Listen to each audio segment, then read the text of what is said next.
اب پرابلم ہی یہی ہے، ہم نے زندگی میں ٹارگیٹس ہی کچھ اور بنا لیے. میں ادھر اس جیسا گھر لوں گا تو سکھی ہو جاؤں گا، ویسی فیکٹری بناؤں گا تو اصل زندگی کا مزہ آئے گا. چھوٹی اسکوٹر ہے، وہ بڑی والی جس دن گاڑی لے لی نا، بس زندگی کا مقصد اسی دن پورا ہو جائے گا. اللہ کے بندو، یہ کس چکر میں لگ گئے؟ تم بڑی گاڑی لوگے تو تم سے بڑی گاڑی والا پھر نظر آئے گا تم کو. اب تو وہ زمانہ آ گیا لوگوں کے اپنے پرائیویٹ ایئر کرافٹ ہیں، کدھر تک دوڑو گے؟ کس سے لڑائی لڑو گے؟ کس کا کمپٹیشن کرو گے؟ عقل مندی کیا ہے یاد رکھو. زندگی کو اگر انجوائے کرنا ہے نا، سیٹسفائی لائف گزارنی ہے، تو زندگی گزارنے کا ایک ہی مقصد، بڑا اچھا طریقہ علماء نے لکھا کہ نعمتوں میں اپنے سے کمتر لوگوں کو دیکھو، بڑے مزے میں آ جاؤ گے، بڑے سیٹسفائی ہو جاؤ گے. کمتر لوگوں کو تو دیکھو یار، 15,000 12,000 10,000 کی سیلری میں جو زندگی گزار رہے ہیں وہ کیسے گزار رہے ہیں، ان کو دیکھو. اور اگر 10 15 20 ہزار والا مجھے سن رہا ہے تو وہ ان کو دیکھے جو مسجد کے دروازے پر بھیک مانگ رہے ہیں. میں وہ تو نہیں ہوں نا. ہر حال میں اللہ کا شکر ادا کرو. میرے رب نے قرآن میں وعدہ کیا ہے، لَإِن شَكَرْتُمْ لَأَزِيدَنَّكُمْ، تم میرا شکر ادا کرو میں تمہیں اور عطا کروں گا. There is a difference. ہم فارمولہ بھول گئے ہیں. اگر اور چاہیے نا نعمتیں، اللہ نے قرآن میں فارمولہ دیا ہے، شکر گزاروں کو دوں گا. آپ زبان سے شکر ادا کرتے رہیں، اللہ کے ہر حال میں شکر ادا کریں، وہ رب کریم آپ کو نوازتا جائے گا، آپ آگے بڑھتے چلے جائیں گے. بہرحال درود پڑھانا انہوں نے. آپ دکھی ہیں، پریشان ہیں، کسی بھی مصیبت میں ہیں، یہ واقعہ درس دے رہا ہے. فریاد امتی جو کرے حال زار. یاد تو کرو نا نبی پاک کو، یاد کیا نا انہوں نے، بھوکے تھے اور یاد کیا. آقا علیہ الصلوۃ والسلام وہ ہستی ہیں، بھول گئے وہ واقعہ. مسجد نبوی شریف میں ایک تنا تھا، سوکھا تنا. پیارے آقا اس سے ٹیک لگا کر خطبہ دیتے تھے. اس تنے کو چھوڑ کر ممبر پر بیٹھے تو تنا رونے لگ گیا. میرے آقا کھڑے ہو کر تنے کو سینے لگا لیتے ہیں. جو نبی اپنے تنے کو روتا نہ دیکھ سکے، امتی روتے ہوئے پکارے تو کیسے نہ سنیں گے، کیسے نہ مدد کریں گے. بس آپ درود پاک پڑھتے جائیے. فریاد امتی جو کرے حال زار میں، ممکن نہیں کہ خیر بشر کو خبر نہ ہو. تیسری بات، مجوسی نے کیا کیا تھا؟ آل رسول کی مدد کی تھی، غریبوں کی مدد کی تھی، گھر جا کر کھانا پہنچایا. انعام میں کیا ملا؟ ایمان بھی مل گیا، اللہ کی رحمت سے اسے نبی پاک کی شفاعت بھی نصیب ہو جائے گی. آقا کا پیغام مل گیا نا. اپنے پڑوسیوں کو دیکھو، اپنے غریب رشتہ داروں کو دیکھ لیجئے. بعض اوقات نیکی بڑی چھوٹی ہوتی ہے، نام نہیں ہوتا اس میں، مسجد میں اعلان نہیں ہوگا. اصل پرابلم تو یہ ہے نا، پہلے تو ایک زمانہ تھا، ایک جملہ بڑا مشہور تھا، نیکی کر دریا میں ڈال. آج ہے نیکی کر فیس بک پہ ڈال. ہر بندے کا اپنا پیج ہے، ہر بندے کو ہر نیکی دنیا کو بتانی ہے. امام صاحب کو بھی اسپیشل، ایک تو میرے کو آج تک سمجھ نہیں آیا کہ امام صاحب کو کان میں بولیں گے اسپیشل والی دعا کرنا. وہ اسپیشل والی دعا کون سی ہو؟ دعا ہی ہوتی ہے بھائی. پیسے دیے نا مسجد میں، افطار کے دیے ہیں، پنکھے لگوائے ہیں، کارپیٹ بچھوائے ہیں، تو نام لے کر دعا ہونی چاہیے کہ جناب حاجی صاحب نے کارپیٹ بچھوایا ہے، فلاں حاجی صاحب نے پنکھے لگائے. یہ نام یہاں ہوتا ہے.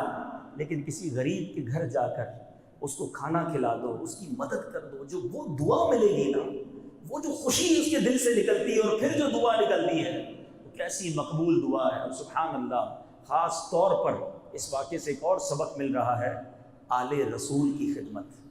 اگر آپ کی سراؤنڈنگ میں، آپ کے ملازمین میں، آپ کے دوستوں میں، آپ کے قریب اگر سید زادے ہیں، ایک بڑا عجیب کانسیپٹ ہے یار، یہ سید زادے نا، ان کو زکوٰۃ نہیں لگ سکتی. بھائی زکوٰۃ نہیں لگ سکتی اس کا مطلب یہ تھوڑی ہے کہ مدد بھی نہیں کرنی ہے. سید زادے کو مال کا میل ہے زکوٰۃ، اس لیے نہیں دینا. یہ اتنی پاکیزہ ہستی کی رشتہ داری میں ہے کہ ان کو اچھا مال، پاکیزہ مال پیش کریں. ساری دنیا کو زکوٰۃ بانٹیں گے، سید زادے کو کچھ بھی نہیں دیں گے کیونکہ ان کو زکوٰۃ نہیں لگتی، تو بھوکے مار دیں گے کیا سید زادے کو؟ ان کو ایکسٹرا خدمت کریں. سرکار کی آل ہے، ان کی خدمت کرو گے تو نبی پاک کا فیضان نصیب ہوگا. شعر تو سارے جھوم جھوم کر پڑھتے ہیں کہ تیری نسل پاک میں ہے بچہ بچہ نور کا، تو ہے عین نور، تیرا سب گھرانہ نور کا. سچی بات بتاؤں، اپنی روزی کا ہو سکے نا، یا اپنے منافع کا ایک چھوٹا سا حصہ، بلکہ 1% ہی کیوں نہ ہو، تو آل رسول کے لیے الگ کیا کرو کہ یہ بس اس پیسے سے صرف سید زادوں کی خدمت کروں گا، نبی پاک کی آل کو تلاش کر کے جو غریب ہیں ان کی ہیلپ کروں گا. آپ سوچو تو صحیح آپ کن کی خدمت کر رہے ہو اور کس نسبت سے کر رہے ہو. جب نبی پاک ملاحظہ فرمائیں گے تو آپ کی جھولی کیسے بھریں گے, آپ کے کام کیسے سیدھے ہو جائیں گے. تو بات ساری اچھی نیت کی ہے. تو بہرحال درود پاک ایک ایسا وظیفہ ہے میٹھے اسلامی بھائیوں, آپ کسی بھی پرابلم میں ہوں گھبرائیں نہیں, درود پاک کو شروع کیجئے اور پڑھتے رہیے. پھر دیکھیں آپ فیل کریں گے آپ کے سامنے سے مشکلیں کیسے حل ہو رہی ہیں, آپ کے پرابلم ٹھیک ہونے لگ جائیں گے, برڈن آپ کا جو ہے وہ ریلیز ہونے لگ جائے گا. اللہ تعالیٰ مجھے اور آپ کو کثرت کے ساتھ درود پاک پڑھنے کی توفیق عطا فرمائے. میٹھے میٹھے اسلامی بھائیوں, ماشاءاللہ آج کا یہ اجتماع, اس کا ٹاپک اتنا خوبصورت ہے, اس کی جس کو آپ کہیے کہ تمہیدی اتنی پیاری ہے.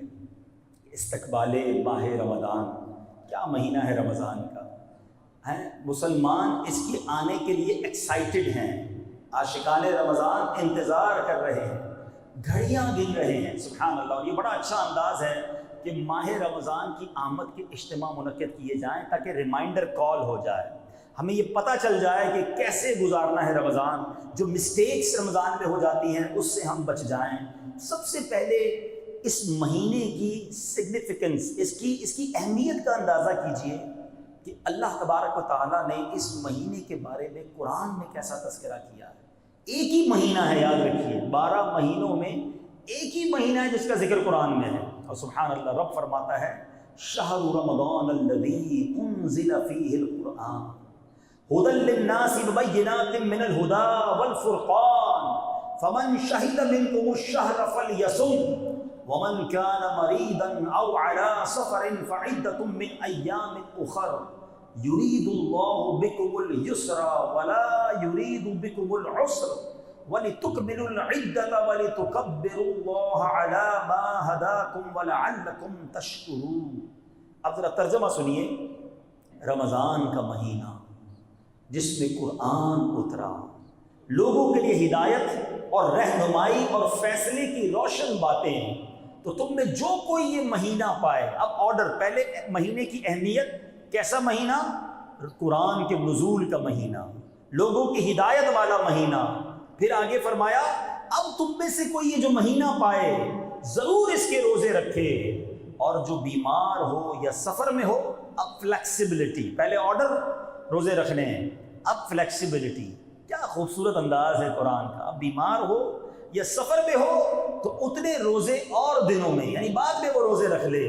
اللہ عز و جل تم پر آسانی چاہتا ہے اور تم پر دشواری نہیں چاہتا, اور اس لیے کہ تم گنتی پوری کرو اور اللہ عز و جل کی بڑائی بولو, اس پر کہ اس نے تمہیں ہدایت کی اور کہیں تم حق گزار ہو.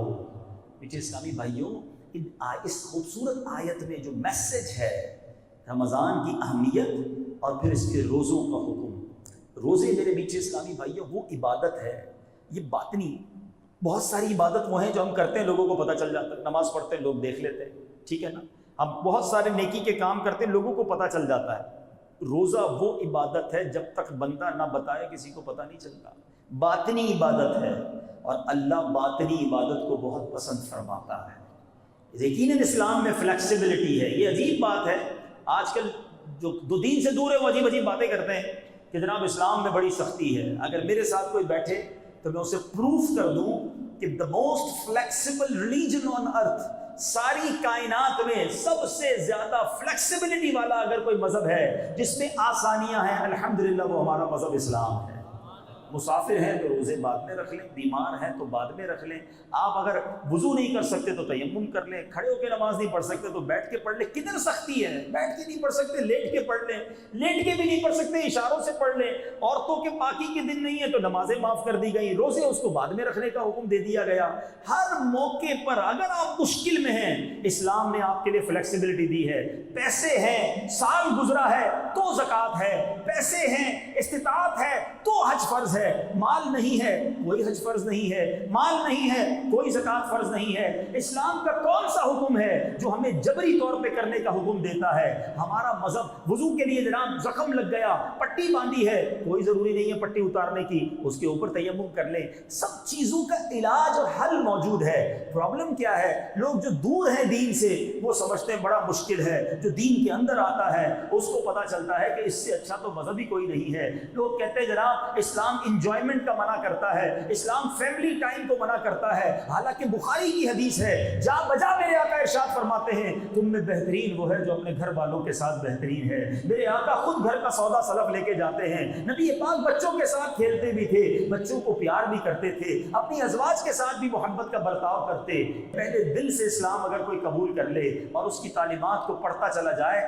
تو میں تو یہ سمجھتا ہوں کہ بندہ اگر صحیح طریقے سے پریکٹسنگ مسلم بن جائے، اس کی فیملی لائف بھی زبردست ہو جاتی ہے، اس کی بزنس لائف بھی زبردست ہو جاتی ہے، اس کی سوشل لائف بھی بڑی اعلیٰ ہو جاتی ہے۔ تو بہرحال یہ بات ضرور ہے کہ بیمار کو روزوں کی چھوڑنے کی اجازت ہے، لیکن اب ایک بڑا عجیب سا فینومنا، ایک عجیب سی پرابلم یہ شروع ہو گئی ہے، سر میں درد ہے اس لیے روزہ نہیں رکھا، زکام بڑا ہو رہا تھا اس لیے روزہ نہیں رکھا ہے، یار آج بڑی گرمی تھی آفس میں بڑا کام تھا اس لیے روزہ نہیں رکھا ہے۔ نہیں میرے میٹھے اسلامی بھائی، یہ مذاق ہے۔ اللہ کی طرف سے جو فرض کیا گیا ہمارے، پہلے سمجھو روزہ کیا ہے۔ 5 پلر ہیں اسلام کے، بچپن سے پڑھتے آ رہے ہیں نا، نماز، روزہ، حج، زکوٰۃ اور کلمہ، ایمان لانا۔ تو روزہ تو پلر آف اسلام میں ہے، بیسکس آف اسلام میں ہے، اور آج روزے قضا ہو رہے ہیں۔ کبھی بھی یہ نہ کہیے گا کہ جناب تھوڑی سی طبیعت خراب تھی اس لیے روزہ چھوڑ دیا۔ ڈاکٹر بھی آج کل اگر کوئی ڈاکٹر بیٹھا ہے تو اس سے بھی میری گزارش ہے، ہر مریض کو کہہ دیتا ہے تم روزے نہیں رکھنا، شوگر کے مریض روزے مت رکھنا، بلڈ پریشر پرابلم روزے نہیں رکھنا۔ اللہ کے بندو کیوں دوسروں کے روزے اپنے اوپر لے رہے ہو؟ آپ بھی سمجھیے، ڈاکٹر کے کہنے سے روزہ معاف نہیں ہوگا۔ واقعی اگر ایسی بیماری ہے کہ جس پہ روزہ رکھنے سے آپ کی بیماری شدت اختیار کر جائے، جان جانے کا خوف ہو جائے یا مرض بہت بڑھ جائے، اس کا آسان طریقہ کیا ہے کہ اگر آپ بیمار ہیں، آپ اپنی اس بیماری کا پرابلم کسی عالم دین سے شیئر کیجیے۔ ڈاکٹر ہے، عالم دین نہیں ہے، شریعت کا حکم ڈاکٹر کیسے بیان کرے گا؟ ڈاکٹر کی جو سجیشن ہے وہ عالم دین سے ڈسکس کیجیے کہ جناب مجھے یہ پرابلم ہے اور ڈاکٹر کہتا ہے کہ روزہ نہ رکھیں۔ اب آپ کو صحیح عالم دین یا مفتی صاحب کہتے ہیں کہ ٹھیک ہے آپ روزہ نہ رکھیں، پھر روزہ چھوڑیں، ورنہ ایسا نہ ہو کہ آپ شدید گناہ گار ہو جائیں۔ روزے سے مت کہو مجھے کام ہے، اپنے کام سے کہو کہ مجھے روزہ رکھنا ہے۔ اتنی محنت میں گرمی میں مزدوری کرنے والے یہ ہمارے پٹھان بھائی یہ روزہ رکھتے ہیں، اور آج چھوٹا موٹا کام کرنے والا کہتا ہے جناب میں تھک جاتا ہوں اس لیے روزہ نہیں رکھتا۔ کام کم کر دیں، تھوڑا آرام بڑھا دیں، مگر روزہ ضرور رکھیں۔ روزہ دار اللہ کو کتنا پسند ہے۔ آپ کو پتہ ہے روزہ جب ہم رکھتے ہیں ہمارے منہ میں اسمیل آتی ہے، بو آتی ہے، ہم پیسٹ نہیں کر سکتے روزے میں۔ تو اب جب بو آتی ہے نا افطار سے پہلے، سبحان اللہ حدیث کا مضمون ہے کہ روزہ دار کے منہ سے جو بو آتی ہے وہ اللہ تعالیٰ کے نزدیک مشک کی خوشبو سے زیادہ افضل ہے۔ اللہ کو اتنی پسند ہے یہ بو۔ روزہ دار کا سونا بھی عبادت ہے، روزہ دار کی ہر سانس پر اسے نیکی ملتی ہے، لیکن شرط یہ ہے کہ روزہ۔ اب ایک اور عجیب پرابلم ہے، رکھ لیا روزہ، آپ نے کہا نا چلو مولانا صاحب روزہ رکھ لیا ہے، اب روزے کے بعد کیا کر رہے ہیں؟ باقی تو سارا دن تو موبائل پہ کھیلنا ہے نا، ٹائم بھی تو پاس کرنا ہے۔ روزہ رکھا ہے تو ٹائم پاس کرنا ہے، تو اب ٹائم پاس پہ کیا کرنا ہے؟ ہمارے پاس سب کے پاس موبائل آ گیا، انٹرنیٹ آ گئے، پتہ نہیں کون کون سے گیم آ گئے ہیں، روزے میں گیم کھیل رہے ہیں، روزے میں فیس بک کے اوپر پتہ نہیں کیا کیا دیکھ رہے ہیں، معاذ اللہ فلمیں ڈرامے تک سنا لوگ دیکھتے ہیں کہ ٹائم پاس کرنا ہے۔ رات کو سارے دوست مل کر تاش کھیل رہے ہیں، کیوں؟ وہ رات گزارنی ہے نا، رمضان کی سحری تک جاگنا ہے۔ استغفر اللہ، رمضان اس لیے نہیں آیا میرے میٹھے اسلامی بھائی، شاید لوگوں کو پتہ نہیں ہے۔ میں آپ کو ایک ایگزامپل کے ذریعے سمجھاتا ہوں۔ ہم میں سے بہت سارے، ہم سارے ہی گناہ گار لوگ ہیں، بہت ساری غلطیاں کرتے ہیں، کسی کی زبان پر ہو سکتا ہے گالی گلوچ ہو جو کہ غلط ہے، لیکن وہ مسجد میں آ کر گالی دیتا ہے۔ بتائیے مسجد میں کوئی گالی دے تو آپ کیا کریں گے؟ شرم نہیں آتی مسجد میں گالی دے رہے ہو؟ اسی طرح کوئی شخص باہر گانے باجے سنتا ہے، غلط ہے، لیکن مسجد میں آ کے ہیڈ فون لگا کے کوئی گانے سننا شروع کر دے، آپ کیا کہیں گے؟ اللہ کے گھر میں حرام شدت ہے نا، گناہ زیادہ خطرناک ہو جاتا ہے اللہ کے گھر میں۔